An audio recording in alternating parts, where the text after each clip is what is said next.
Hello friends, स्वागत है आप सभी का मेरे YouTube channel online exam study में। सीटेट जनवरी 2024 के लिए मैथ्स पेडागोजी के most important previous year questions. आइए स्टार्ट करते हैं आज की अपनी क्लास। प्रश्न नंबर 1 है, प्राथमिक स्तर पर शिक्षार्थियों के माप का संदर्भ पढ़ाने के लिए निम्नलिखित में से कौन सा कथन सत्य है। इसके ऑप्शन है ए, अप्रामाणिक मापों का उपयोग प्रमाणिक मापों के बाद करना चाहिए। ऑप्शन बी है, प्रामाणिक मापों का उपयोग अप्रामाणिक मापों के बाद करना चाहिए। ऑप्शन सी है, केवल अप्रामाणिक मापों का उपयोग करना चाहिए। ऑप्शन डी है, अप्रामाणिक मापों का उपयोग नहीं करना चाहिए। राइट आंसर ऑप्शन डी होगा, अप्रामाणिक मापों का उपयोग नहीं करना चाहिए।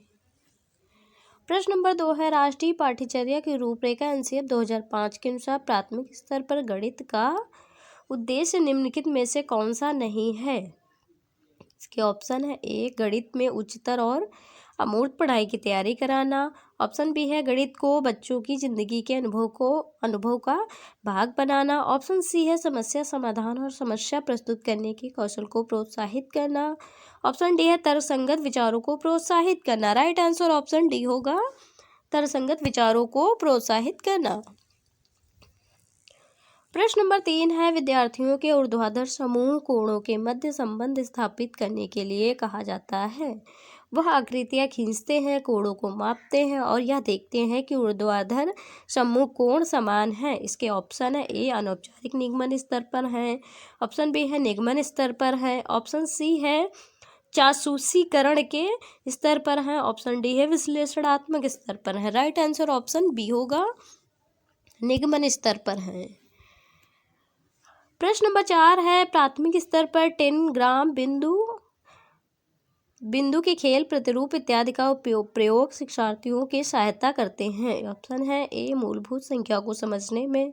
ऑप्शन बी है, स्थानीय समझ की योग्यता में वृद्धि के लिए। ऑप्शन सी है, संख्याओं की तुलना का बोध विकसित करने में। ऑप्शन डी है, परिकलन कौशलों के संवर्धन में। राइट आंसर ऑप्शन बी होगा, स्थानीय समझ की योग्यता में वृद्धि के लिए। प्रश्न नंबर 5 है, विद्यालय पाठ्यक्रम में गणित का महत्व होता है। इसके ऑप्शन है, बच्चों को सामाजिक गतिविधियों में सक्रिय भूमिका निभाने में सक्षम बनाना।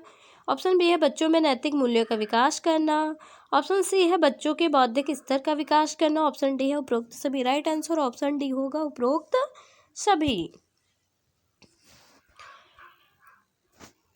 प्रश्न नंबर 6 है, गणितीय खेल और पहेलियां मदद करते हैं। इसके ऑप्शन ए, गणित के प्रति सकारात्मक अभिवृत्ति को विकसित करने में। ऑप्शन बी है, गणित को और प्रतिदिन के विचारों में संबंध स्थापित करने में। ऑप्शन सी है, गणित को आनंददायक बनाने में। ऑप्शन डी है, समस्या समाधान के कौशल को प्रोत्साहित करने में। सही विकल्प का चयन कीजिए। 1 ए, बी और सी, 2 ए, बी, सी और डी, 3 ए और बी, 4 ए और D. Right answer option C 3 होगा, ए और बी। प्रश्न नंबर 7 है, निम्नलिखित में से कौन सा मूल्यांकन का सोपान नहीं है। इसके ऑप्शन ए, अधिगम अनुभव की योजना बनाना। ऑप्शन बी है, अधिगम शिक्षण उद्देश्यों का निर्धारण करना। ऑप्शन सी है, शिक्षण उद्देश्यों को परिभाषित करना। ऑप्शन डी है, उपरोक्त सभी। राइट आंसर ऑप्शन डी होगा, उपरोक्त सभी। प्रश्न नंबर 8 है, गणित शिक्षण में मूल्यांकन की प्रक्रिया है। इसके ऑप्शन है ए, प्रश्नावली, बी, साक्षात्कार, सी, पड़ताल सूची, डी, उपरोक्त सभी। राइट आंसर ऑप्शन डी होगा, उपयुक्त सभी। प्रश्न नंबर 9 है, गणित शिक्षण में मूल्यांकन कौन सा एक उद्देश्य नहीं है। इसके ऑप्शन ए, पाठ्यक्रम में आवश्यकता अनुसार बदलाव करना। ऑप्शन बी है, बालकों के व्यवहार के साथ छेड़छाड़ करना। ऑप्शन सी है, नवीनतम शिक्षण विधियों की खोज करना। ऑप्शन डी है, बालकों की शिक्षण संबंधी कठिनाइयों का पता लगाना। राइट आंसर ऑप्शन बी होगा, बालकों के व्यवहार के साथ छेड़छाड़ करना। प्रश्न नंबर 10 है, कक्षा 3 के विद्यार्थियों को संख्या पद्धति पढ़ाने का उद्देश्य है।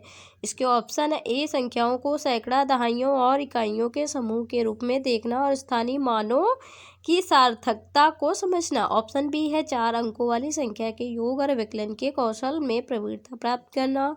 ऑप्शन सी है, बड़ी संख्याओं को पढ़ने के कौशल में प्रवीणता प्राप्त करना। ऑप्शन डी है, 6 अंकों तक गणना करना। राइट आंसर ऑप्शन ए होगा। संख्याओं को सैकड़ा, दहाइयों और इकाइयों के समूह के रूप में देखना और स्थानीय मानों की सार्थकता को समझना। प्रश्न नंबर 11 है, प्राथमिक अवस्था में गणित में रचनात्मक मूल्यांकन में अंतर निहित है। इसके ऑप्शन ए अधिगम्य असंगति को और शिक्षण में कमियों को पहचानना। ऑप्शन बी है सामान्य त्रुटि को पहचानना। ऑप्शन सी है क्रिया प्रणाली के ज्ञान और विश्लेषणात्मक प्रतिभाओं की परीक्षा। ऑप्शन डी है विद्यार्थियों के ग्रेड या श्रेणी और rank. Right answer option A होगा, अधिगम्य असंगति को और शिक्षण में कमियों को पहचानना। प्रश्न नंबर 12 है, गणित की शिक्षा का मुख्य ध्येय है। इसके ऑप्शन ए ज्यामिति के प्रमेय और उनके प्रमाणों को स्वतंत्र रूप से सृजन करना। ऑप्शन बी है विद्यार्थियों को गणित समझने में सहायता करना। ऑप्शन सी है उपयोगी क्षमताओं को विकसित करना। ऑप्शन डी है बच्चों की गणितीय प्रतिभाओं का विकास करना। राइट आंसर ऑप्शन डी होगा, बच्चों की गणितीय प्रतिभाओं का विकास करना। प्रश्न नंबर 13 है, वैन हिले के ज्यामितीय स्तर के अनुसार जो विद्यार्थी आकृतियों को दिखावट के अनुसार वर्णित और वर्गीकृत कर सकते हैं वह है। इसके ऑप्शन है ए स्तर 1 विश्लेषण। ऑप्शन बी स्तर 2 अनौपचारिक निगमन। ऑप्शन सी स्तर 3 औपचारिक निगमन। ऑप्शन डी स्तर 0 मानसिक स्तर। राइट आंसर ऑप्शन डी होगा, मानसिक स्तर।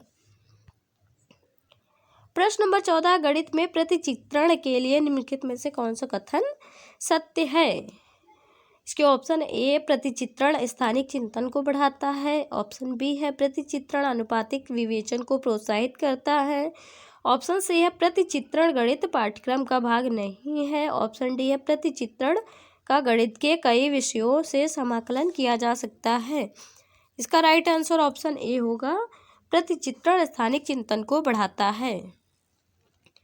प्रश्न नंबर 15 है, दो दशमलव संख्याओं के योग की संकल्पना को पढ़ने के लिए निम्नलिखित में से शिक्षण अधिगम का कौन सा साधन सर्वाधिक उपयुक्त है। इसके option A geo board, B मोती और माला, सी ग्राफ पेपर, डी गिन तारा। राइट आंसर ऑप्शन ए होगा, जियो बोर्ड। अगर हमारी वीडियो आपको अच्छी लगे तो वीडियो को लाइक करें, शेयर करें और हमारे चैनल को सब्सक्राइब करें। मिलते हैं नेक्स्ट वीडियो में, तब तक के लिए जय हिंद। Thanks for watching.